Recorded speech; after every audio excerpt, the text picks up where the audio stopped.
to prove consistency on your part. But do you have any knowledge na yung mga predecessor mo, yan din yung standard na ginamit? Pare-pareho po kami na based sa joint circular po ang aming basis ng audit. Pero wala nga dun eh. So, interpretasyon mo, yan, at yan yung interpretasyon din ng mga nauna sa'yo, sa pagkakaalam mo? Sa akin po, yun po yung naging Sa'yo lang? interpretation. Opo. Okay. Doon sa payment of success, no? Bilang requirement nyo na may dapat nahuli, no? So, ibig sabihin ho ba nun, dapat may mangyaring masama para may mahuli? Kasi po, gaya nga po nung kaninang dinidifferentiate Hindi, ko. sagutin nyo lang ho yung tanong ko. Simple lang naman yun, di ba? Kailangan may mahuli. So, ano ho ba yun? Dapat may mangyari hong masama para may mahuli? Yun mo, di ba po ang nakalagay doon sa probable threats is may NPA. Ang hinahanap ko po kasing proof of success doon, yun nga po, kung may nahuli ba. Kasi yung pagkakaroon ng untoward incidents, pwede po yun kasing mag-fall sa purchase of information. Dahil sa purchase of information, nagkaroon ng, there were no untoward incidents. Yun po kasi yung parang pagkakaiba nila sa payment of rewards. Okay, so yun yung interpretasyon mo, no? So, bawal magbayad ng reward dahil nagkaroon ng tip na may information na may mga taong may gagawin na masama. Tapos, Your Honor, I'm on cross-examination.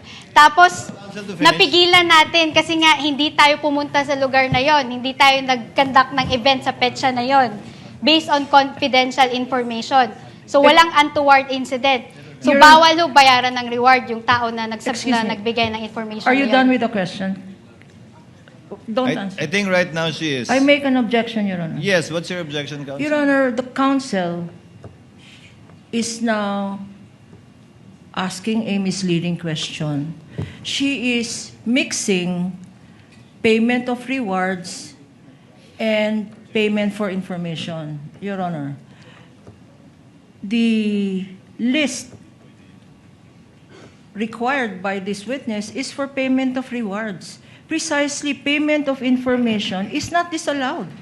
Now, counsel is saying payment of information is may we ask her to reform? Is she referring to payment of rewards or payment for information? Because the information here is not disallowed. Again, It's not counsels. disallowed in the AOMs, Your Honor. Again, counsels, kindly address Your the Honor, court or the presiding officer and not talk to each other directly. Ms. Eileen, to abbreviate and save on the court's time, Ms. Eileen, kapag kami nagbigay ng impormasyon, naghahanap ng threat, baka may threat sa Vice President, may nagbigay ng impormasyon, walang threat. Ligtas ang Vice President pag nagpunta siya dyan. Hindi magka-classify yon na pwedeng bigyan ng reward at success. Hindi naman kailangan, di ba? Sanay tayo sa reward na nakatakip yung mukha, di ba? Tinuro kung saan nagtatago yung akusado, tinuro kung saan nagtatago kung sino man. Di yun, reward. Pero wala bang reward kapag sinabing, okay, magpunta dyan, walang problema, wala kayong kailangan alalahanin. Is that information or can that also be reward? Magpo-fall po siya sa information. So, kailan lang magiging reward yun kapag may naturo? Opo, kasi yun yung proof of success. Tuloy niyo po. Yun yung proof of success ng information na ibigay kasi may na-apprehend po or yun po, ganun po. Yun, ulitin ko po yan ang interpretasyon nyo, pero wala po yan sa Joint Memorandum Circular. Opo, based po sa, yun po lang yung hinihingi under item 4.8.5.b. Right. Saan nyo ba binase ang interpretasyon nyo yan? Yan ba yung ginawa ng lahat ng mga nauna sa inyo sa pwestong yan? Kinopya nyo lang? Or sarili nyo po yan at ngayon lang ginawa yan? Doon po sa mga ibang na-audit ko, ang ina-attach po talaga nila is yung payment of rewards na may mga nahuli po.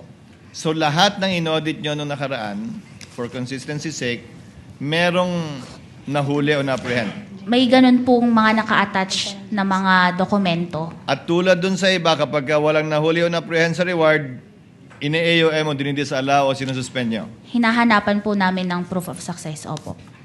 Na may nahuli nga? Opo.